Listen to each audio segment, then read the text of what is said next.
এই গল্পটা হচ্ছে গিয়ে 5 বন্ধুর একসাথে একদিন ঘুরতে যাওয়ার গল্প। আগের দিন রাত্রেবেলা সমস্ত কিছু ঠিক করে পরের দিন বেরিয়ে পড়ে মন্দিরের উদ্দেশ্যে, যেখানে গিয়ে আজ পুজো দেওয়ার কথা মনে হয়েছে সবার। তাই আমরা 5 জন মিলে বেরিয়ে পড়লাম মাঝের হাটের উদ্দেশ্যে। যাওয়া থেকে শুরু করে স্টেশনে পৌঁছানো পর্যন্ত আমাদের দেবাদিদেব মহাদেবের প্রচুর ভক্ত দেখতে পারলাম, যারা আজ ভক্তির উদ্দেশ্যে ছুটে চলেছে দেবাদিদেব মহাদেবের মাথায় জল ঢালার জন্য। আর ছুটছে কিছু বাচ্চারা, তারা নিজেরা খেলা করার জন্য। আমরাও তো যাচ্ছি সেই দেবাদিদেব মহাদেবেরই পুজোর উদ্দেশ্যে। আমরা আজকে যাচ্ছি বহু রাস্তা পেরিয়ে বড় কাছারির মন্দিরে। রাস্তাটার দূরত্ব অনেকটা বেশি হলেও লাস্ট রাস্তাটা অনেক মনোরম ছিল।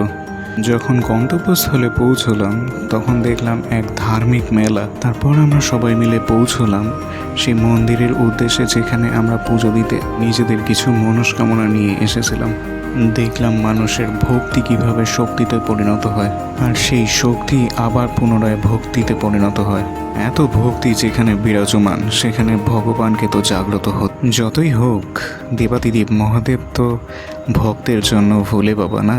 পুজো দিয়ে শেষে আমরা আমাদের উপোস ভাঙলাম খাওয়া দাওয়া করে। তারপর এখান থেকে বেরিয়ে গেলাম আরেক মন্দিরে, যার নাম স্বামীনারায়ণের মন্দির। সেটার জন্য ফলো করে রাখো নতুন ভিডিওতে।